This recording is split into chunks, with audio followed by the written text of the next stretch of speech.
বিসমিল্লাহির রহমানির রহিম। আসসালামু আলাইকুম। আশা করছি সবাই ভালো আছেন। আলহামদুলিল্লাহ, আমিও ভালো আছি।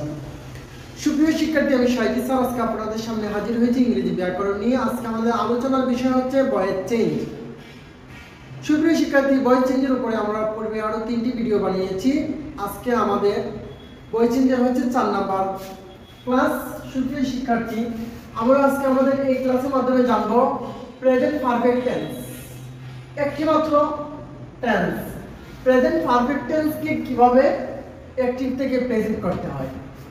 আমি লিখে রেখেছি নিয়মগুলো। প্রথমে কি হবে, সাবজেক্টটি অবজেক্ট হয়ে যাবে, এরপর সাহায্যকারী ভার্ব হিসেবে হ্যাভ বিন অথবা হ্যাজ বিন, তারপর যে ভার্ব অর্থাৎ প্রদত্ত সেন্টেন্সে যে ভার্বটি থাকবে তার 3 নাম্বার ফর্ম হবে।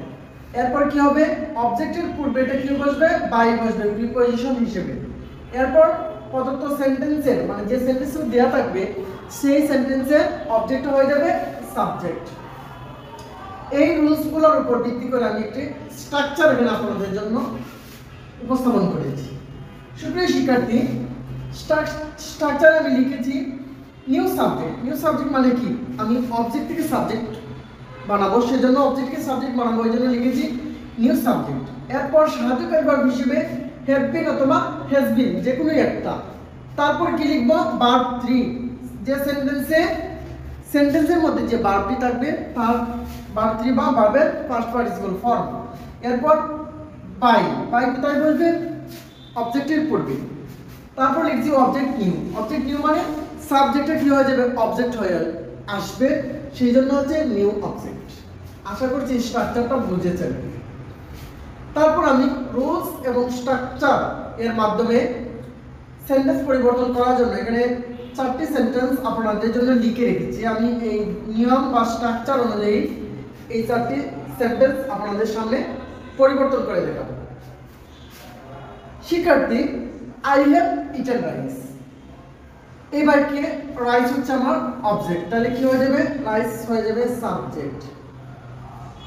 রাইস, তাহলে এরপর হ্যাভ বিন অথবা হ্যাজ বিন, তাহলে রাইস যেহেতু অবজেক্ট, অবজেক্টের সাবজেক্ট হচ্ছে, তাহলে হ্যাভ বিন হবে না, এখানে হবে হ্যাজ বিন।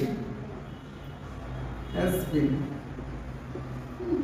তারপর ভার্ব ছিল আমার ইট থেকে, এখানে আপনার ভার্ব 3 বসাতে হয়। ভার্ব 3 খরাই থাকে বা খরাই আছে, তাহলে এখানে কি হবে, ইটেন, যা আছে তাই। Rice has been eaten. এখানে সাবজেক্ট কি আছে বাক্যের মধ্যে, আই। আই এর অবজেক্ট হচ্ছে মি, আর অবজেক্টের পূর্বে কি বলবে, একটা প্রিপজিশন হচ্ছে বাই, তাহলে কি হবে, বাই মি। আশা করছি 1 নম্বর সেন্টেন্সটা বুঝছেন। এরপর 2 নম্বর সেন্টেন্স লেখা আছে কি, দে হ্যাভ প্লেড ফুটবল। এবার কি, ফুটবল হচ্ছে আমার অবজেক্ট, তাহলে হয়ে যাবে সাবজেক্ট।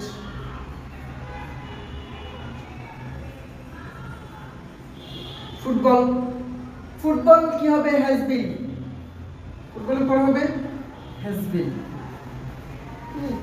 তারপর হচ্ছে মূল ভার্বের first participle form, player first participle form played করা আছে, তাহলে আমরা লিখব played. Football has been played. তারপর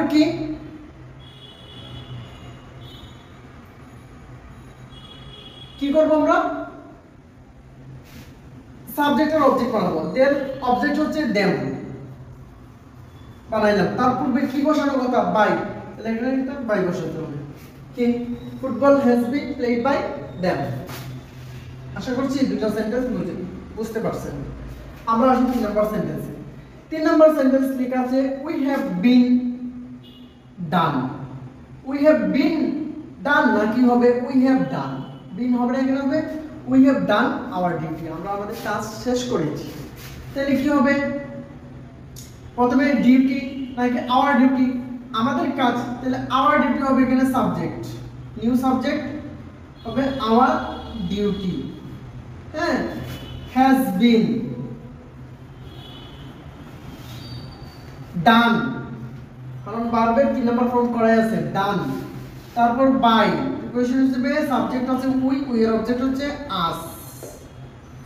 এরপর হচ্ছে আমাদের সর্বশেষ sentence, he had finished his work.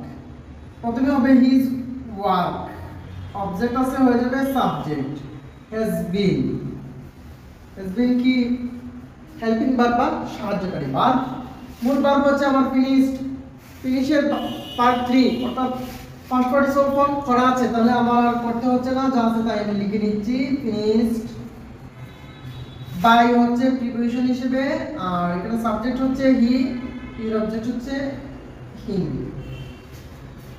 আশা করছি আপনারা সবাই প্রেজেন্ট পারফেক্ট টেন্সের ভয়েস চেঞ্জ বুঝতে পেরেছেন সবাই ভালো থাকবেন সুস্থ থাকবেন দেখা হবে আগামী ভিডিওতে আল্লাহ হাফেজ